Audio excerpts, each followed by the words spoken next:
Bonsoir tout le monde. Je vais remercier d'abord David de m'avoir autorisé à venir parler à un talk. Ça me fait super plaisir. Ça faisait longtemps qu'on en avait parlé. Donc voilà, je te remercie David. Merci à Talent Labs pour les pizzas, la bière et l'accueil. Merci, c'est sympa. Et puis merci à vous d'être venus nombreux ce soir. Donc, ce soir, mon talk, il y aura une petite introduction sur qui je suis, etc. Pourquoi j'utilise Elasticsearch ou pourquoi il faut continuer à l'utiliser.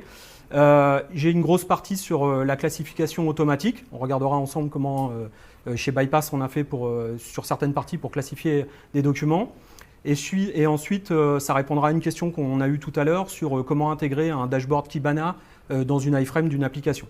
Et puis à la fin, une petite séquence de questions-réponses s'il y a des choses qui n'ont pas été claires. Donc me concernant, moi c'est Xavier Fag, vous pouvez me retrouver sur Twitter. Sur Discus, c'est le forum de discussion où vous pouvez venir poser vos questions si vous avez des problèmes. Et puis moi je suis développeur Java, senior Java, et j'ai rajouté Search Architect parce que j'ai quand même une grosse passion pour l'utilisation d'Elasticsearch et comment mettre en place le cluster, etc. Et une solution de recherche à l'intérieur de produits. Je travaille chez Bypass, c'est une solution de Sales Intelligence. C'est plutôt à destination des commerciaux. L'idée, c'est d'offrir à des commerciaux une solution pour trouver des liens entre les personnes, puisqu'on a en fait une très grosse base de contacts. Donc voilà. Alors, j'ai juste une petite question. Qui utilise déjà Elasticsearch? Voilà, pour un peu faire le point. OK, donc ceux qui ne l'utilisent pas sont pas très nombreux. Sur cette première partie, je vais essayer de passer un peu plus vite parce que vous avez vos raisons, mais je vais juste essayer de lister pourquoi moi j'en suis venu à Elasticsearch et donc comment je faisais avant. Donc aussi loin que je remonte il y a 20 ans, j'ai pas l'impression qu'on faisait vraiment du search dans les applications, les gens saisissaient de la donnée, poum, c'était stocké, il n'y avait pas de recherche. Après, j'ai travaillé dans une petite startup où on n'avait pas beaucoup de produits, genre 200 000, et on faisait des requêtes SQL avec des OR, des likes, puis ça allait bien. Mais quand on a commencer à recevoir des grosses bases type Amazon, les CD, les DVD, on s'est vite rendu compte qu'avec du MySQL, ça passait plus, quoi. Donc en interne, j'avais des gens moi qui utilisaient Sinequa, c'est un moteur français, je crois. C'est payant et puis ça n'a pas trop répondu à mes besoins, j'arrivais pas trop à comprendre comment ça fonctionnait. Ça, c'était aux alentours de 2007. Et c'est la première fois où j'ai cherché un peu ce qu'il y avait sur le marché. Il y avait Lucent, il y avait Solaire, etc. Puis là, il y avait Elasticsearch, ça devait être la version 0.9 ou 0.93, quelque chose comme ça. Moi, j'ai testé, j'ai mis mes produits dedans, j'ai recherché, ça a marché. Je me suis dit, waouh, c'est cool, je vais continuer avec ça, quoi. Ensuite, je suis passé dans une autre startup. Eux, ils faisaient du PostgreSQL, donc ils faisaient du full text, le T-Search. Puis ils avaient aussi de la recherche géolocalisée. Mais bon, là, avec la volumétrie énorme, on s'est aussi rendu compte que ça ne marchait pas trop. Donc moi, je leur ai dit, je connais un produit, c'est pas mal, ça marche bien. Si vous voulez, je réécris l'interfaçage et puis on teste. Bon, finalement, on a basculé sur Elasticsearch. Et en 2005, je suis arrivé chez Bypass, ils avaient utilisé Sphinx. Donc on avait à cette époque-là une petite base de contacts, quoi. Et on savait qu'on allait déverser dedans une volumétrie assez conséquente. Et du coup, je leur ai dit, moi, avant, j'ai fait de l'Elasticsearch, ça marche plutôt bien. Là, on a des problèmes d'indexation, on a tout qui tombe. Si vous voulez, j'enlève et je réécris, et puis on va voir. Et puis en fait, depuis 2005, on utilise Elasticsearch et on a bien fait parce qu'on a pu scaler et remplir la base de produits, quoi. Alors pourquoi moi j'ai choisi Elasticsearch et pourquoi je vous encourage aussi à le prendre si vous ne l'avez pas et à continuer si vous l'avez déjà. Moi, il y a plusieurs. Le premier truc, la première fois que je l'ai fait, c'est l'effet waouh. J'ai mis tous mes produits dedans, j'ai fait une recherche en 20 millisecondes, pouf, alors que mes requêtes SQL, elles partaient, ça faisait tomber le serveur. Tout de suite, là, je me suis dit, et en fait, ce truc-là, à chaque fois, j'ai le même effet, quoi. Bon, ça nécessite après un peu de tuning, mais quand même, en général, par rapport à du SQL, c'est quand même, ça n'a rien à voir. C'est facile à installer, à déployer. On peut vite se mettre un nœud sur un serveur, sur un PC, comme toi. Enfin, nous aussi. On en met un, et puis en prod, c'est quand même relativement facile de mettre en place un cluster avec plusieurs nœuds, etc. Ça ne demande pas des compétences extraordinaires. Ça vient avec plein de choses, des analyseurs, des tokenizers, on va en parler après, des plugins, il y a plein de choses autour, c'est hyper fourni comparé à un moteur de recherche SQL, bon, bah, il n'y a pas photo. Il y a un super moteur de requêtes, donc ça, on peut pas, avec plein de choses dedans, les requêtes booléennes, la géoloc, enfin tout ce qui vient avec, on ne va pas faire le listing. Et puis il y a toute la stack Elasticsearch aussi qui vient avec, donc nous on utilise aussi Logstash pour parser les logs de notre appli, on met ça dans un index, puis on a un Kibana avec un dashboard, on peut monitorer. Quand on fait une livraison, on voit le lendemain si les logs partent en flèche, c'est que on a ralenti quelque part une requête ou du traitement, etc. Donc on monitore notre application comme ça. Donc voilà pourquoi les différentes raisons, moi, qui m'ont toujours poussé à utiliser Elasticsearch. Et j'ai une réflexion à vous faire. J'avais regardé un talk que quelqu'un avait fait, mais par contre, j'ai pas son nom.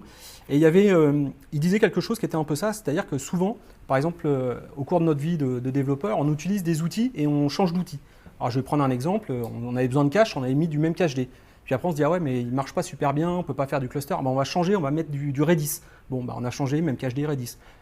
J'ai fait du MySQL, j'ai fait du PostgreSQL et d'autres choses comme ça. On est toujours un peu en train de changer pour trouver la techno qui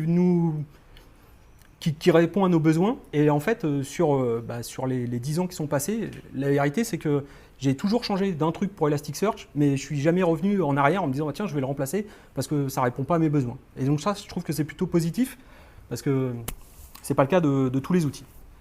Voilà, je voulais partager avec vous cette réflexion. Et puis il y a aussi donc une excellente documentation et la communauté dont on a parlé sur Disqus. Bon, la documentation aujourd'hui, elle est super fournie, mais il faut rentrer dedans, quoi. Et il y a plein de choses à apprendre. Ok, donc voilà pour l'intro. Donc là, je vais passer sur la partie classification automatique. Donc comment chez nous on utilise ça, on a vraiment des grosses volumétries, on va voir ça après. Et on a besoin de faire des requêtes sur des champs bien particuliers, avec des données très particulières. Donc on a essayé d'être un peu malin pour avoir des requêtes qui soient hyper performantes.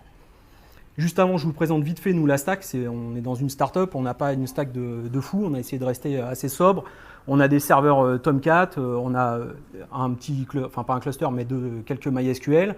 On a un serveur de processing qui passe son temps à répliquer de l'information. On a dans le cluster aussi des Kibana et un annuaire de directory. Nous, on ne fait pas du temps réel, on n'est pas du bancaire, de la blockchain ou quoi que ce soit.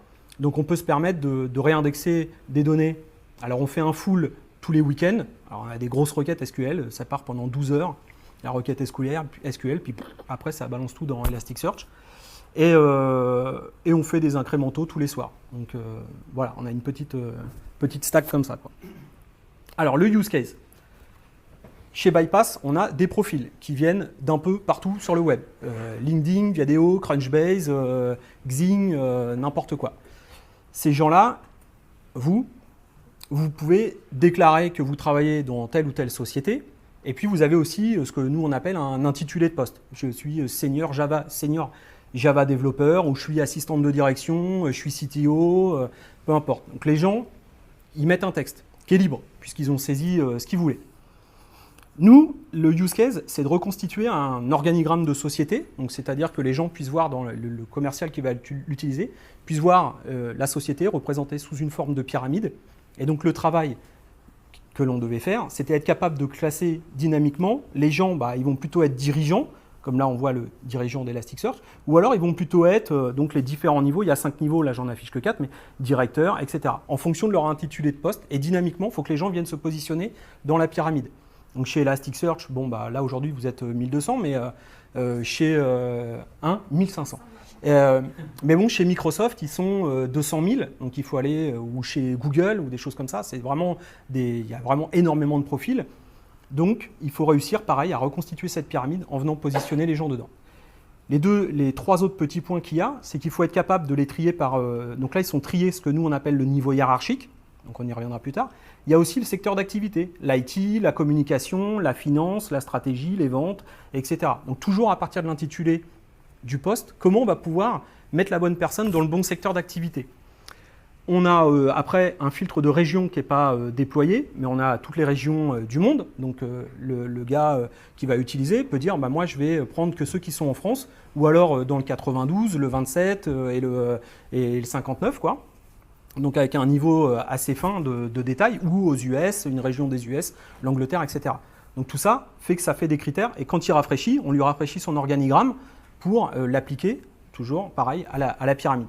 Et éventuellement, il peut mettre des mots-clés, et avec aussi dire est-ce que la personne est là depuis moins d'un an ou plus d'un an. Donc ça, c'est le use case. Donc il faut que ce soit assez dynamique, il faut que ce soit rapide, parce que quand la personne appuie, moi je vais prendre ceux qui sont dans l'IT aux États-Unis et qui valident, en mettant un mot-clé, ceux qui utilisent Elasticsearch, il ne faut pas qu'il attende 3 jours pour qu'on lui restitue l'organigramme.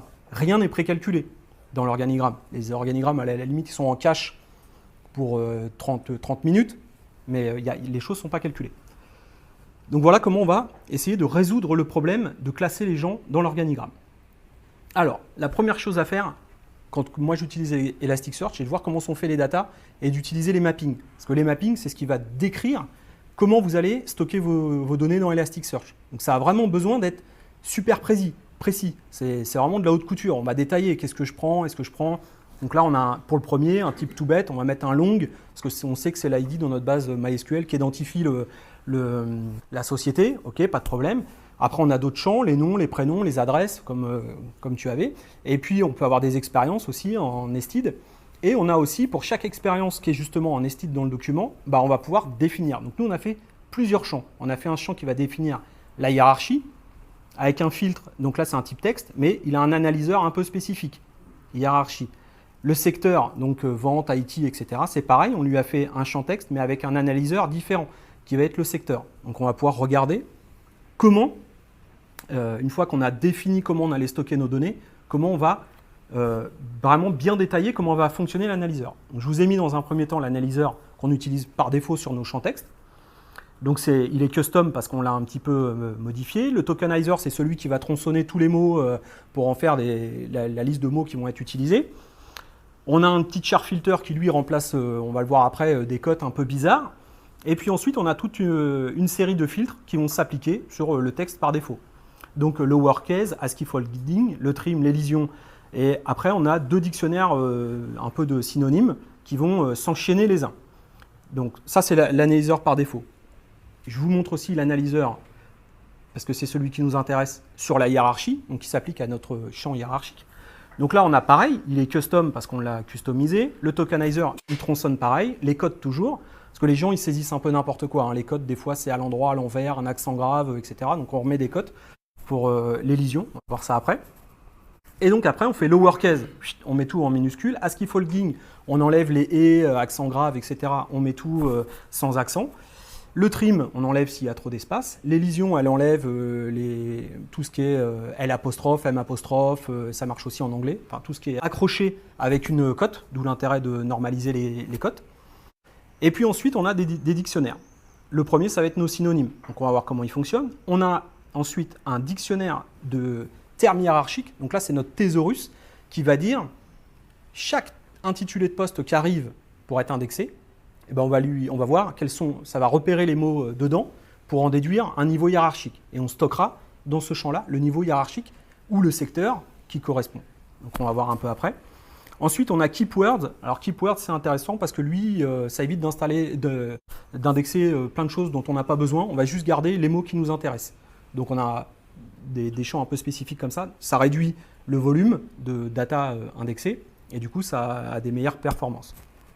Et enfin, le unique, qui lui permet en fait de garder qu'une seule version des mots. Parce que nous, on n'a pas besoin de savoir, est-ce que c'était plutôt au début, plutôt à la fin. On veut juste savoir s'il y a un mot qui est dans l'intitulé de poste pour pouvoir bien le placer dans le niveau hiérarchique.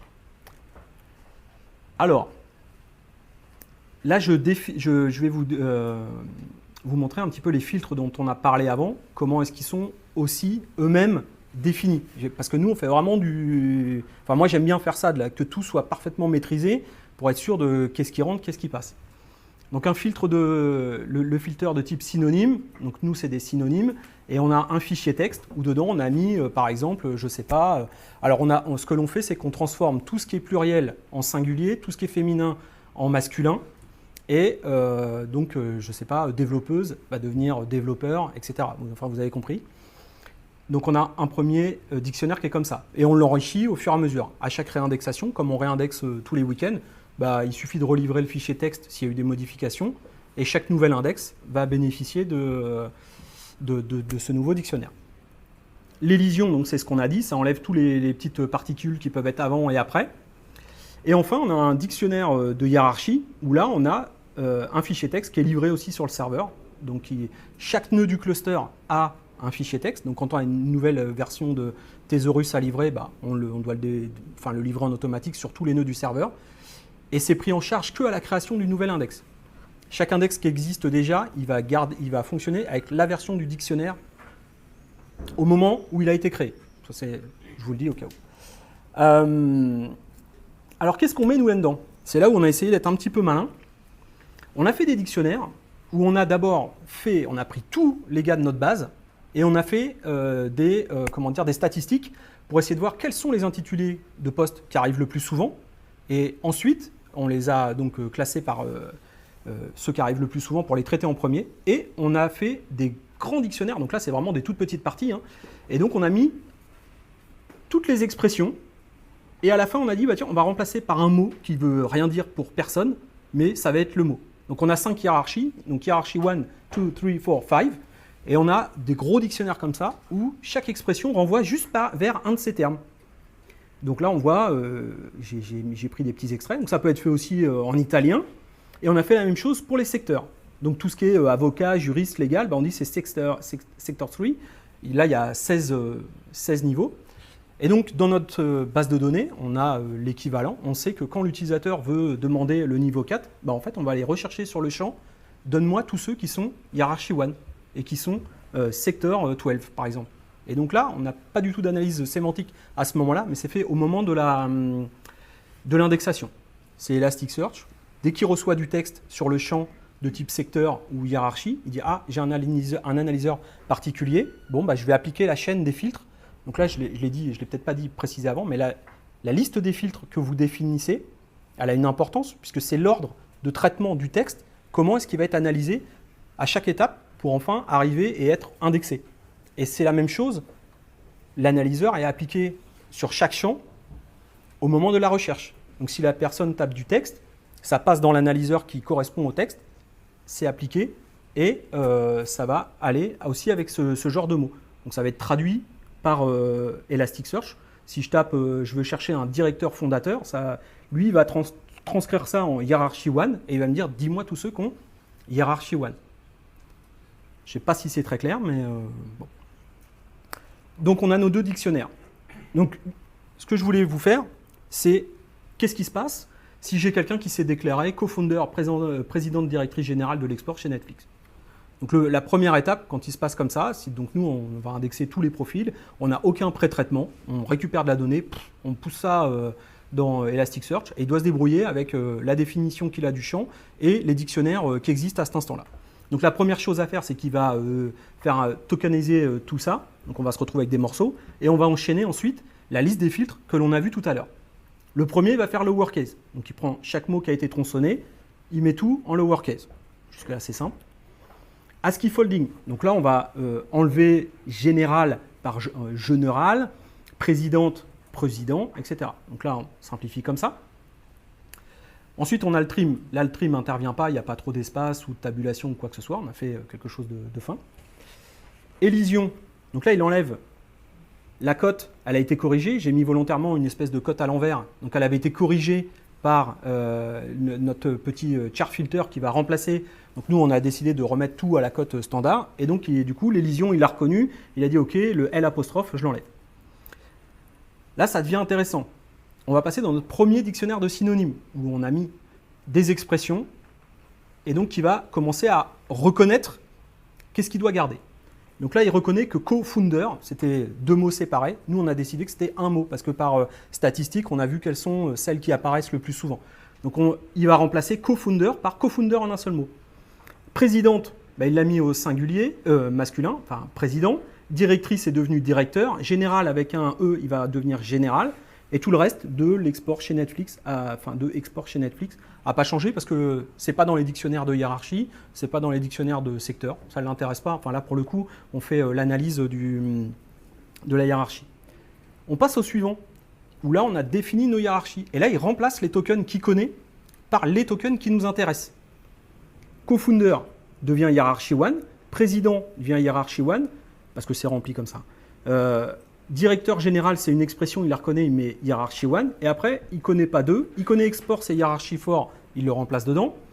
Et chez Netflix, il ne connaît pas les tokens, donc il les laisse passer. On passe à l'étape suivante. L'étape suivante, donc ça, tout ça, c'est fait en live. Au moment où on indexe, on envoie tout le texte à l'indexation. Lui, il fait ça pour chaque document qui arrive. Il fait ça en temps réel, quoi, au moment de l'indexation. Hiérarchie keyword. Alors là, on a dit, comme on n'a que 5 niveaux hiérarchiques ou 16 secteurs, on lui a dit, les mots que tu dois garder par rapport à ce qui va te rester à cette étape-là, c'est hiérarchie 1, 2, 3, 4, 5. Là, il connaît que 1, 1, 1, 4. Les autres, il ne les connaît pas, il les enlève. Donc déjà, on a réduit un petit peu le volume de données. Ensuite, on a le dernier. Là, c'est unique. Donc, il va enlever tous les autres 1 et il va juste garder hiérarchie 1, hiérarchie 4. À la fin, ce qui va être indexé, ça va être juste 2 termes. Donc là, je ne sais pas si on ne le voit pas. Donc c'est intéressant parce qu'au début, on avait 9 mots en entrée, dont plusieurs dont on n'a pas trop d'intérêt. On n'a aucune notion du texte qui arrive parce que tout le monde met tout et n'importe quoi. Par contre, notre dictionnaire, lui, il reconnaît et toute la chaîne permet de reconnaître et d'injecter en fait à l'indexation que 2 tokens au lieu de 9 en entrée. Donc on va être hyper plus petit. Quand on a commencé à faire ça, on a vraiment réduit notre index parce que c'est pas grand-chose de mettre 2 petits tokens à la place d'un champ texte en entier, quoi. Alors, après, ce que j'ai fait, c'est que j'ai lancé une commande curl sur notre index il n'y a pas longtemps pour voir la même chose. Qu'est-ce qu'il va me répondre? Je lui ai envoyé le texte. Et donc, il me répond, OK, à la fin, moi, je vais garder que 2 tokens, ce sera ces 2-là. Et il y aura bien ça d'indexé pour ces champs-là. On a aussi la version du rôle en texte clair. Comme ça, les gens peuvent saisir, donne-moi tous ceux qui sont chez Netflix, Export, etc. Mais on a dupliqué les champs avec des analyseurs spécifiques pour faire avoir dedans exactement ce qu'on voulait. Donc, 5 textes possibles pour la hiérarchie. Je crois que c'est 16 textes possibles pour les secteurs. Et comme ça, c'est hyper pointu. Alors, sur l'indexation des données, nous, on fait, je vous ai dit, un index. Donc, tous les jours, là, à 6 heures, il y a un incrémental. Mais sinon, les données, on voit à peu près le doc count. Là, il y en a 501 millions. Donc, il y a un réplica de ce truc-là. Donc, ça fait 1 milliard de documents à interroger pour savoir qui, chez Netflix, est à l'export directeur général. Ça fait en live. C'est pour ça qu'on a fait ce choix-là, quoi. L'indexation, on a fait un indexeur maison. Il fait une grosse requête SQL sur plusieurs tables avec du JSON généré à la volée parce que MySQL ne connaît pas le JSON.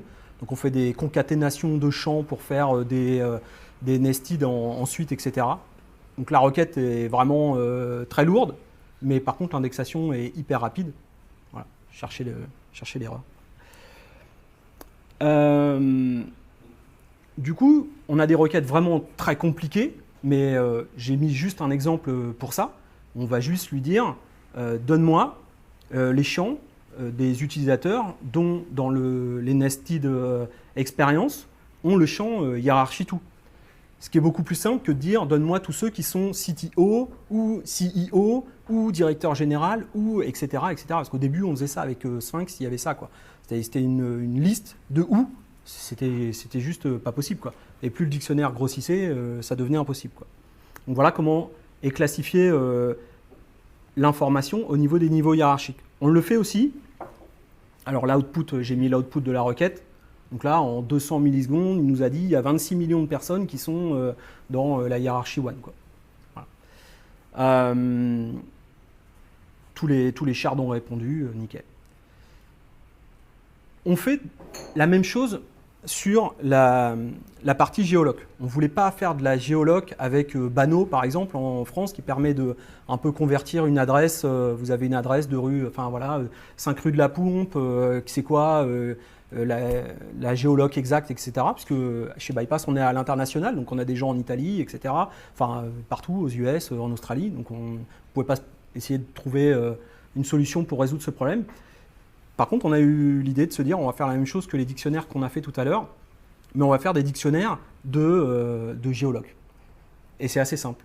Surtout qu'on utilise Wikipédia, on dit donne-moi toutes les villes de France, donne-moi tous les départements de France, donne-moi toutes les régions. En fonction de quand on ouvre un pays, on va sur Wikipédia et on extrait les régions de l'Irlande et les 10 villes principales. Donc qu'est-ce qui se passe par exemple avec une rue, là il n'y a même pas marqué France, mais voilà.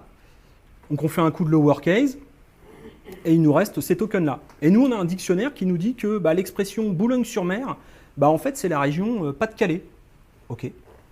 Et puis après, on a un autre filter qui va nous dire que donc ça donne pas de Calais, ça remplace par pas underscore de Calais. Donc on sait que déjà dans la région, on va être plutôt dans une région du Pas-de-Calais, peu importe le nom de la ville. Hein. Donc on a vraiment pas mal de villes de mis dans nos dictionnaires. Ensuite, on a un deuxième dictionnaire qui dit que le Pas-de-Calais, en fait, voilà, c'est la France. Ok. Donc on saura que cette personne-là, malgré qu'il n'y ait pas marqué France dedans, on sait quand même qu'elle est en France. Et en plus, on a un token unique, ce qu'on n'a pas fait sur ceux d'avant, mais on a mis un unique.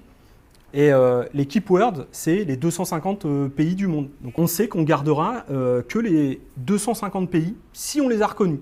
Si la personne a mis un texte bizarre, rue de la Pompe dans le 27, on ne l'aura pas, le champ il sera vide, il n'y aura rien dedans, on n'aura pas fait grossir notre base inutilement. Ouais, on est un peu en retard. Et donc on a un champ aussi parce qu'il y a des utilisateurs qui travaillent par des grands territoires, donc qui peut être le continent. Donc on a mis aussi, on a les 5 continents. Donc on sait aussi que la France fait partie du continent européen. Et donc là c'est pareil, on a mis les 5 continents. Et donc dans le champ continent, il y aura uniquement que le champ Europe pour cette personne-là, qui aura mis du texte, qu'on ne saura pas trop l'analyser, on n'a pas cherché à le géolocaliser, etc. Mais ça permet dans l'organigramme qu'on voyait tout à l'heure de dire, ok, donne-moi ceux qui sont, alors déjà de construire la pyramide, donne-moi ceux qui sont dans le secteur de l'IT et qui travaillent à Shanghai, et paf, ça s'applique tout de suite. On va directement taper avec la requête sur un champ hyper spécifique, quoi.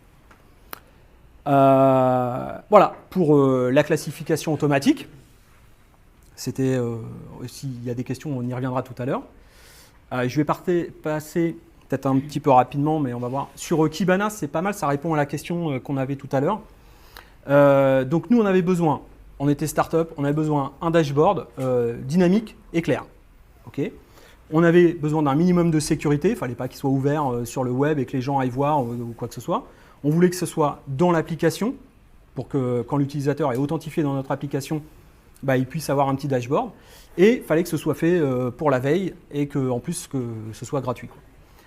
Donc là, c'était un peu compliqué. J'ai fait vite fait le tour des solutions. On n'avait pas envie de réécrire des dashboards avec iChart ou je sais pas quoi, parce que de toute manière, on ne savait pas faire, on n'avait pas le temps. Et donc voilà. Et moi, je connaissais Kibana, donc je me suis posé la question de savoir comment je peux mettre en fait Kibana dans mon application. Donc là, je vous ai mis, en fait, on a fait une solution très simple. Donc il y a l'utilisateur, il passe par Internet, il est logué sur notre Tomcat, il est dans l'application. Et en fait, on a une servlette qui fait le proxy entre les URL de l'application.